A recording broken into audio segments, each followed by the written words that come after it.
إن الحمد لله نحمده ونستعينه ونستغفره ونعوذ بالله من شرور أنفسنا ومن سيئات أعمالنا من يهده الله فلا مضل له ومن يضلل فلا هادي له وأشهد أن لا إله إلا الله وحده لا شريك له وأشهد أن محمدا عبده ورسوله أما بعد فإن خير الحديث كتاب الله وخير الهدي هدي محمد صلى الله عليه وسلم وشر الأمور محدثاتها وكل محدثة بدعة وكل بدعة ضلالة وكل ضلالة في النار. أعوذ بالله السميع العليم من الشيطان الرجيم من همزه ونفخه ونفثه. بسم الله الرحمن الرحيم. عما يتساءلون عن النبأ العظيم الذي هم فيه مختلفون كلا سيعلمون ثم كلا سيعلمون ألم نجعل الأرض مهادا والجبال أوتادا وخلقناكم أزواجا وجعلنا نومكم سباتا وجعلنا الليل لباسا وجعلنا النهار معاشا وبنينا فوقكم سبعا شدادا وجعلنا سراجا وهاجا وأنزلنا من المعصرات ماء ثجاجا لنخرج به حبا ونباتا وجنات ألفافا إن يوم الفصل كان ميقاتا. گرامی قدر مشاہدین، اللہ تبارک و تعالی آپ اور آپ کے تمام قرابت دار، رشتہ دار، دوست، احباب سب کو خیر کی ہدایت نصیب فرمائے اور خیر میں سبقت کرنے والا بنائے. میرے بھائیوں، درس قرآن کا یہ سلسلہ جو 30ویں پارے سے متعلق ہے اور 30ویں پارے کی پہلی صورت جسے ہم سورہ نبا کے نام سے جانتے ہیں یا سورہ عما یا سورہ عما یتساءلون کے نام سے جانتے ہیں، اس کے درس کا یہ سلسلہ شروع کیا گیا اور آج یہ دوسری قسط ہے. ہم نے ابتدائی آیتیں پڑھیں. عما یتساءلون، اللہ تعالیٰ نے سوال سے شروع کیا اس سورت کو کہ وہ لوگ کس چیز کے بارے میں سوال کر رہے ہیں، وہ لوگ آپس میں کس چیز کے بارے میں پوچھ گچھ کر رہے ہیں. عن النبأ العظیم، بڑی خبر کے بارے میں پوچھ گچھ کر رہے ہیں. الذی ہم فیہ مختلفون، جس بڑی خبر کے سلسلے میں وہ آپس میں ایک دوسرے سے مختلف ہیں، اختلاف کر رہے ہیں. کلا، ہرگز نہیں، یہ اختلاف ختم ہونے والا ہے. سیعلمون، عن قریب انہیں اس کا علم حاصل ہو جائے گا، انہیں اس بڑی خبر کے تعلق سے یقینی معلومات مل جائے گی. ثم، ایک بار پھر سن لو، ثم کلا سیعلمون، ہرگز نہیں، یہ اختلاف باقی نہیں رہنے والا ہے. جو اختلاف کر رہے ہیں، ایمان نہیں لا رہے ہیں، تصدیق نہیں کر رہے ہیں، انہیں ضرور ان کا یقینی علم حاصل ہونے والا ہے. وہ اپنی آنکھوں سے دیکھیں گے، شک و شبہ کی کوئی گنجائش نہیں رہنے والی ہے. کلا سیعلمون ثم کلا سیعلمون الم نجعل الارض مہادا. اللہ تبارک و تعالی جو اس قرآن پاک کا بھیجنے والا ہے، جو اس قرآن پاک کا نازل کرنے والا ہے، جب اس قرآن پاک کے بارے میں اور قرآن پاک میں ذکر کی گئی تعلیمات مرنے کے بعد زندہ کیے جانے، جنت اور جہنم کے سلسلے میں انہوں نے اختلاف کرنا شروع کیا، تو اللہ تبارک و تعالیٰ نے کہا کہ اس میں مرنے کے بعد دوبارہ اٹھایا جانا کہاں مشکل ہے، اور وہ بھی اس ذات کے لیے جس کی قدرت کی یہ نشانیاں ہیں. پھر اللہ تعالیٰ نے اپنی قدرت کی نشانیوں کا بیان شکر کیا، اور یہ قدرت کی نشانیاں بھی ہیں، ساتھ میں اللہ تبارک و تعالیٰ کی نعمتوں کا اعلان بھی ہے، تاکہ جن کو یہ نعمت حاصل ہے وہ اس نعمت کا شکر بجا لائیں، اور شکر کی بنیاد ہے ایمان پر۔ اگر ایمان کے ساتھ شکر کرتے ہیں تو ان کا شکر اللہ کے ہاں قابل قبول ہے، ورنہ کوئی شکر جو ایمان کے بغیر ہو وہ اللہ کے ہاں قابل قبول نہیں ہے۔ تو گویا وہ اللہ پر ایمان لائیں، اور اللہ پر ایمان لانے میں جن چیزوں پر ایمان لانا شامل ہے ان تمام چیزوں پر ایمان لائیں۔ تو اللہ تبارک و تعالیٰ نے کہا میری قدرت کو دیکھو، الم نجعل الارض مہادا، کیا ہم نے زمین کو بچھونا نہیں بنا دیا؟ بچے کے لیے جو بچھونا بناتے ہیں کیسے وہ بچے کی تمام ضروریات کے لائق ہوتا ہے، اس کے لیے آرام دہ ہوتا ہے، اسی طرح سے اللہ تبارک و تعالیٰ نے زمین کو ہمارے لیے ہموار بنا دیا، ہماری ضرورت کے لائق بنا دیا، ہمارے چلنے کے لائق، مکان بنانے کے لائق، کھیتی کرنے کے لائق، گاڑیاں چلانے کے لائق، ساری چیزوں کے لائق، وفات کے بعد دفن کیے جانے کے لائق، ساری چیزوں کو اللہ نے زمین میں مہیا کر دیا۔ الم نجعل الارض مہادا، کیا ہم نے زمین کو تمہارے لیے ہموار نہیں کر دیا، لائق استعمال نہیں بنا دیا، اس کو اتنا چکنا نہیں بنایا کہ پھسلتے رہو، اس کو دلدل نہیں بنایا کہ اس میں دھنس جاؤ، اسی طرح سے اس کو اور ایسا نہیں کیا کہ ہلتی رہے، ہر دم کانپتی رہے کہ چل نہ سکو، اس کو ہموار بنایا۔ الم نجعل الارض مہادا والجبال اوتادا، اور بڑے بڑے پہاڑ میخ بنا کے گاڑ دیے جس کی وجہ سے یہ زمین ٹھہری رہے۔ وخلقناکم ازواجا، اور ہم نے تم کو جوڑے جوڑے پیدا کیے، مختلف تمہاری قسمیں پیدا کر دیں، ایک قسم پیدا کی تو اس کا مد مقابل بھی پیدا کر دیا۔ وخلقناکم ازواجا وجعلنا نومکم سباتا، اور ہم نے تمہارے راحت کے لیے، تمہارے آرام کے لیے نیند کو بنایا، جس سے تمہاری حرکت کٹ جاتی ہے اور تمہاری راحت آ جاتی ہے، تمہیں راحت مل جاتی ہے، جو دن کا تھکان ہے وہ رات کی نیند سے دور ہو جاتا ہے۔ تو اللہ تبارک و تعالیٰ نے نیند کو تھکاوٹ کے کاٹنے کا، ختم کرنے کا ذریعہ بنایا، اور نیند کو آرام و راحت کا ذریعہ بنایا، چین و سکون کا ذریعہ بنایا۔ اور اللہ تبارک و تعالیٰ نے پیدائش کے بعد پہلی فرصت میں نیند کا ذکر کیا، کیونکہ جس کے بارے میں اختلاف کر رہے تھے اس کا یہیں سے جواب شروع ہوتا ہے۔ مرنے کے بعد جینے کے تعلق سے اختلاف کر رہے تھے، کیا مرنے کے بعد زندگی ہے؟ تو اللہ نے کہا کیوں نہیں، جیسے تم سوتے ہو اور پھر جاگ جاتے ہو، ایسے تم مرو گے دوبارہ زندہ ہو جاؤ گے۔ اور چنانچہ نبی کریم صلی اللہ علیہ وسلم نے سو کے اٹھنے کے بعد دعا بھی یہی سکھائی ہے۔ اللہ کے نبی صلی اللہ علیہ وسلم نے فرمایا کہ جب سو کے اٹھو تو یہ دعا پڑھ لیا کرو، الحمدللہ الذی احیانا بعدما اماتنا والیہ النشور، ہر قسم کی تعریف اس اللہ کے لیے ہے جس نے ہمیں موت کے بعد زندہ کر دیا، جس نے ہمیں نیند کے بعد بیدار کر دیا، اور اسی کی طرف تو مرنے کے بعد زندہ ہو کے اسی کی طرف جانا ہے، اسی کی طرف اکٹھا ہونا ہے، پلٹ کے جانا ہے، وہاں حساب دینا ہے۔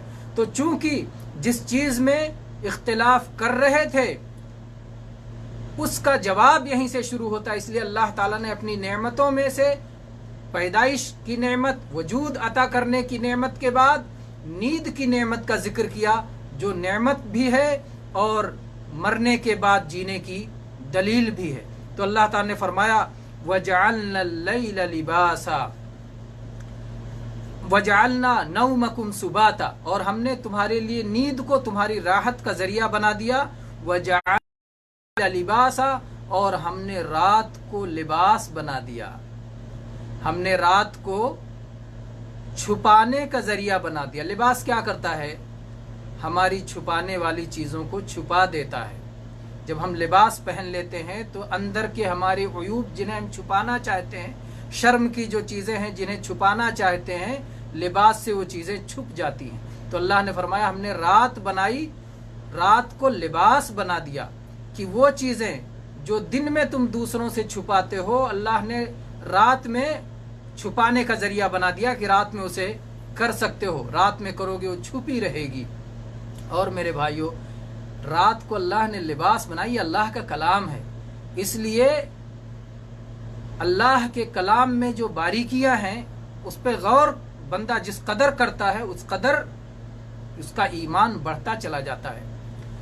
اللہ نے رات کو لباس بنایا، لباس جیسے اوپر سے ڈھانک دیتے ہیں، چادر جیسے اوپر سے ڈھانک دیتے ہیں، پہن لیتے ہیں، ویسے اللہ نے رات کو زمین کے اوپر پہنا دیا ہے۔ اس کو آپ سمجھیں، جب اگر آپ نے ہوائی جہاز سے سفر کیا ہے تو آپ غور کریں، جب رات آتی ہے اور آپ جہاز پہ سفر کر رہے ہوں اور آپ کا جہاز ایسی جگہ سے گزر رہا ہو کہ وہاں اوپر سورج نظر آ رہا ہو، روشنی نظر آ رہی ہو اور نیچے رات پھیلتی چلی جا رہی ہو، تو آپ کو ایسا محسوس ہوگا کہ جیسے زمین پر ایک سیاہ چادر ڈال دی گئی ہے۔ سیاہ چادر کی بنا پر آپ کو زمین دکھائی نہیں دیتی، لیکن آپ جہاز میں بیٹھے ہیں اور آپ سورج دیکھ رہے ہیں اور آپ کی کھڑکیوں سے آپ کو روشنی مل رہی ہے۔ تو زمین کو اللہ نے سیاہ چادر سے ڈھک دیا، سیاہ چادر کا لباس پہنا دیا، اور وہ زمین پوری کی پوری اس لباس میں چھپ گئی۔ وَجَعَلْنَا اللَّيْلَ لِبَاسًا، اللہ کی قرآن پاک کی یہ نشانیاں ظاہر ہوتی رہیں گی قیامت تک، یہاں تک کہ اس کا حق ہونا اور اللہ تبارک و تعالیٰ کی طرف سے اس کلام کا آنا، نازل ہونا یقینی طور پر کھل کر لوگوں کے سامنے آ جائے گا۔ تو اللہ تبارک و تعالیٰ نے فرمایا وَجَعَلْنَا اللَّيْلَ لِبَاسًا، اور ہم نے رات کو لباس بنا دیا، چھپانے کا ذریعہ بنا دیا۔ وَجَعَلْنَا النَّهَارَ مَعَاشًا، اور ہم نے دن کو روزگار کا وقت بنا دیا، کمانے کا وقت بنا دیا، معاش حاصل کرنے کا وقت بنا دیا۔ کیسا؟ دیکھیے، دن رات کو راحت کے لیے اور دن کو مشقت کے لیے، رات کو پردہ چھپانے کے لیے، لباس کے لیے، حفاظت کے لیے، اور دن کو کد و کاوش کرنے کے لیے، محنت کرنے کے لیے، معاش حاصل کرنے کے لیے بنا دیا۔ وَبَنَيْنَا فَوْقَكُمْ سَبْعًا شِدَادًا، اور ہم نے تمہارے اوپر 7 مضبوط آسمان بنا دیے۔ اللہ اکبر! آسمان کی مضبوطی کا اللہ نے ذکر کیا، ایسے مضبوط آسمان کہ جو ستونوں کے بغیر قائم ہیں۔ ہم جب اپنے گھر کا چھت بناتے ہیں تو چاہتے ہیں کہ ایسی مضبوط چھت ہو کہ اس میں سے کچھ نہ ٹپکے، کچھ نہ گرے، کبھی ریت نہ گرے، کبھی بالو نہ گرے، کبھی کوئی اینٹ نہ گر جائے، کبھی لوہا اور سریا ٹوٹ کے نہ گر جائے، یہ خطرے لگے رہتے ہیں۔ اللہ تبارک و تعالیٰ نے ایسا آسمان جس میں کہیں کسی طرف کوئی ستون نہیں ہے، ایسا مضبوط بنایا ہے کہ کہیں کبھی کسی بشر کو کوئی خوف نہیں ہوا کہ یہ آسمان کبھی گر پڑے گا۔ اتنا مضبوط بنایا آپ نے۔ اللہ تعالیٰ نے کہا ہم نے مضبوط، وَالسَّمَاءَ بَنَيْنَاهَا بِأَيْدٍ وَإِنَّا لَمُوسِعُونَ، کہ ہم نے آسمان کو پوری قوت کے ساتھ بنایا اور ہم ہی نے اسے وسعت دی ہے۔ تو اللہ تبارک و تعالیٰ نے اتنا بڑا آسمان جو کہ زمین کے مقابلے میں بہت بڑا ہے اور بہت مضبوط ہے، تو اللہ نے کہا ہم نے تمہارے اوپر یہ ایک آسمان جو تمہیں نظر آ رہا ہے یہی ایک نہیں بلکہ اس طرح 7 آسمان ہیں اور مضبوط آسمان ہم نے بنائے ہیں۔ تو جو اللہ اس طرح مضبوط آسمان بنانے پر قدرت رکھتا ہے، جو اللہ اس طرح دن کو روشن کرنے اور رات کو لباس بنانے پہ قدرت رکھتا ہے، جو اللہ تعالیٰ اس طرح سے نیند اور بیداری عطا کرنے پہ قدرت رکھتا ہے، وہ اللہ تبارک و تعالیٰ کیا مرنے کے بعد دوبارہ زندگی دینے پہ قدرت نہیں رکھتا؟ اللہ تعالیٰ نے فرمایا وَجَعَلْنَا فَوْقَكُمْ سَبْعًا شِدَادًا، ہم نے تمہارے اوپر 7 مضبوط آسمان بنائے۔ وَجَعَلْنَا سِرَاجًا وَهَّاجًا، اور ہم نے چراغ بنایا روشن، یہاں اس سے مراد ہے سورج۔ سراج چراغ کو کہتے ہیں، روشنی کا جو ذریعہ ہوتا ہے، اور پھر بنایا وہاج، وہ بھڑکتا ہوا ہے، خوب تیز ہے، خوب روشن ہے۔ تو اللہ تعالیٰ نے کہا کہ ہم نے اس ایک روشن چراغ بنایا ہے، اور یہ روشن چراغ، یہ سورج کتنا مفید ہے میرے بھائی، اس کی گرمی سے ہم کتنا فائدہ اٹھاتے ہیں، اس کی روشنی سے کتنا فائدہ اٹھاتے ہیں۔ رات میں دیکھیے جب اندھیرا ہو جاتا ہے تو کس طرح سے پوری دنیا میں روشنی کرنے کے لیے کتنا مال خرچ کرنا پڑتا ہے، کتنے چراغ، کتنی موم بتیاں، کتنے لالٹین، کتنے ٹیوب لائٹس، کتنے دوسری روشنیاں، کیسی کیسی قسم کی روشنیوں پر کتنا کچھ مال خرچ کیا جاتا ہے۔ صبح کا سورج نکلا اور یہ سارے مال اور یہ سارے خرچے بچ گئے۔ اور اتنا ہی نہیں، اللہ تبارک و تعالیٰ نے اس سورج میں کیسی کیسی انرجی رکھی ہے۔ آج تو سولر سسٹم، سولر پاور استعمال کرنے لگے کہ سورج کی روشنی سے اب بجلی بھی بنانے لگ گئے۔